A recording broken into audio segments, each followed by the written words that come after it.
Hi, it's Greg Steelstra with another installment of My Pyro Marketing Director. Today we're going to review the entire history of marketing, and we're going to do it in about 5 minutes. Now you might be saying, a history lesson? Really? Yes, and it's actually quite important. You see, by looking at where marketing has been, it's easier to understand how it works today, and that helps prevent marketing mistakes while also making your efforts more effective. So let's get started by setting our Wayback Machine for the dawn of time. The single longest marketing period is what I call the historical era, which lasted from the beginning of recorded history through about 1439. During the historical era, marketing was a conversation, a dialogue between the buyer and the seller. It was personal and it was one-to-one. That conversation was also people-focused, as buyers explained what they needed and sellers offered solutions. People and brands were peers with equal power and mutual respect. Under these conditions, people's brand perceptions were created primarily by their experience, their interactions with the seller and their product or service, and not by advertising, since very little advertising even existed.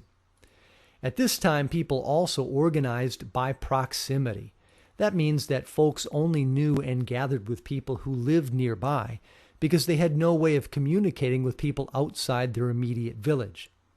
Throughout the historical era, the question brands asked most often was, "How may I help you?" But a technological innovation in 1439 ended the historical era and ushered in a new way of thinking about marketing. The model that you and I grew up with may be the only one you know.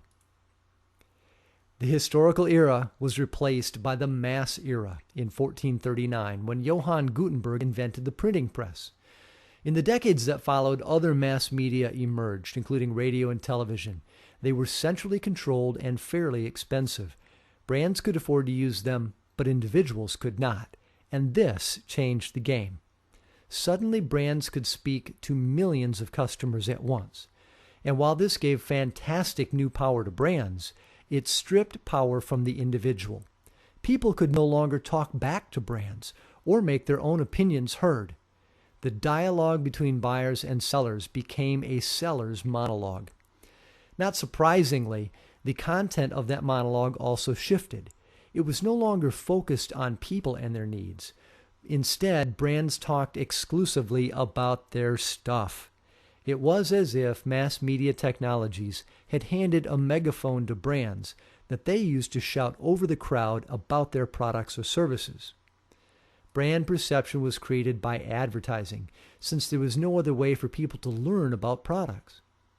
And for the first time in history, brands communicated with people differently than people communicated with each other. Brands used mass media to reach people, but people had only slow or expensive options for communicating with each other: postal mail, telegrams, and the telephone. Brands could speak nationally, but people still organized locally. Finally, the question brands asked also changed from "How may I help you?" to "How can we get the word out?" But everything changed once again around the year 2000.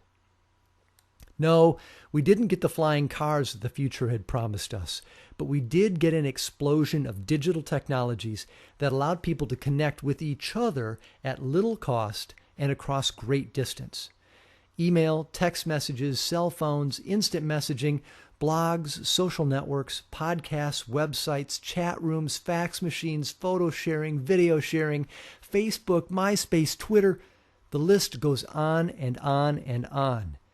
Today, I can video conference with my sister in Prague on Skype for free, but pay $75 a month for DirecTV so I can watch my local Nashville news.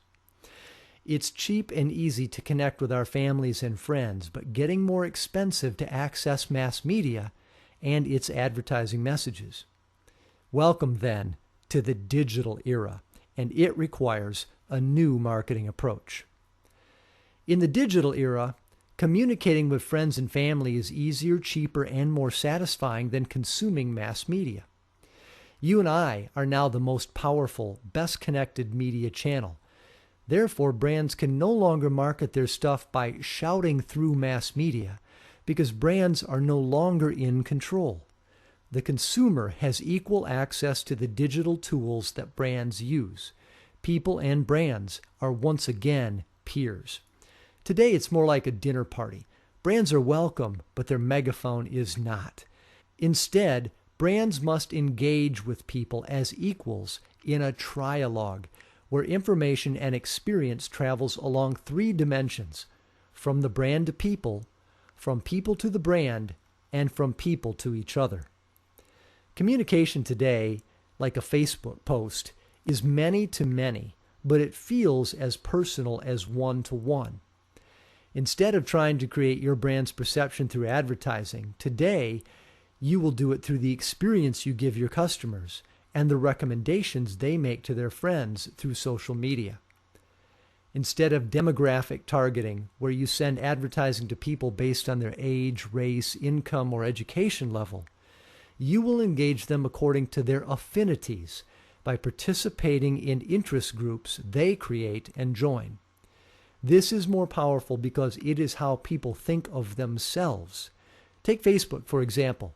There are no Facebook groups for women 25 to 54, even though for the last century that was a common demographic segmentation.